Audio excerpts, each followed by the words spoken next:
Pakistan's largest province, Baloshitan, may not mean much to many people. But among the experts, it's known as a sectarian terrorism hotbed, and some U.S. lawmakers are even calling for its independence. Archie's Gaina Chichikan explains the region and its importance. Baloshitan.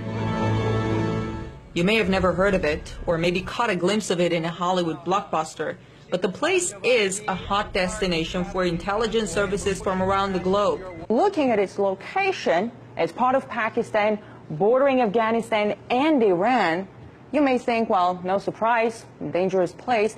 But apart from being a dangerous place, Balochistan is of big geopolitical importance, where major world powers have interests. Balochistan is sitting at the crossroads of oil and gas pipelines coming from Central Asia, Iran, and elsewhere.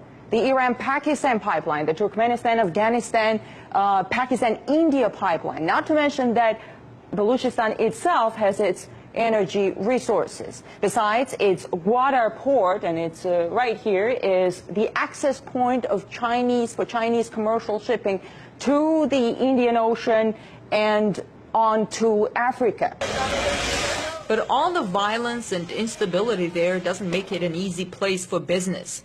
Investigative journalist Eric Dracer tells me some world powers might be interested in keeping it that way. First of all, we have various indigenous terrorist organizations that operate inside of Balochistan, the Baloch Liberation Army, Jundallah, the Baloch Republican Army, Lashkar-e-Taiba, just to name a few. Jundallah is an organization that for decades has been focused on destabilization of Iran. Now, the confluence of these various terrorist organizations, of course, is not coincidental. This has a direct relation to the interests of the United States and the Western powers vis-a-vis blocking the Chinese, destabilizing Pakistan, and part of waging their covert war against Iran in hopes of not just encircling that country, but to collapse it from outside. The U.S. government denies having any connection with Jundallah and Baloch terrorist organizations.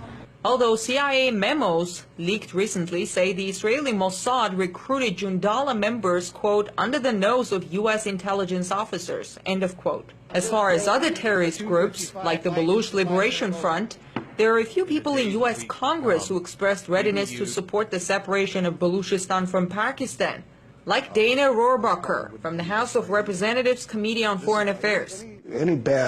Anything that's coming up right now that the Pakistanis don't like about our attitude is being caused by actions taken by their government. As far as who could benefit from instability in Balochistan, most experts say it's extremists of all kinds. Mainly Al-Qaeda and its affiliates, and as well as the Taliban. They certainly have an interest in maintaining instability. But some also see Balochistan as a key square on the geopolitical chessboard.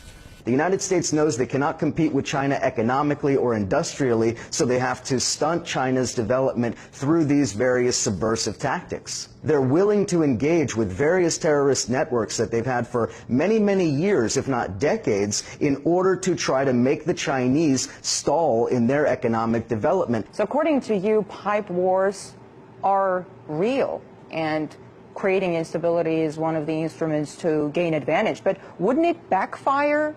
The terror, violence, instability? Could it backfire in terms of terrorist reciprocation against the United States? This is entirely possible, but that didn't prevent the United States in the late 1970s from financing and supporting the Mujahideen against the Soviets. Allegations that some global powers may be stoking violence in a place like Balochistan for their geopolitical interests are quite disturbing and raises the question whether pipeline wars are a reality. In Washington, I'm Ganesh Chekan.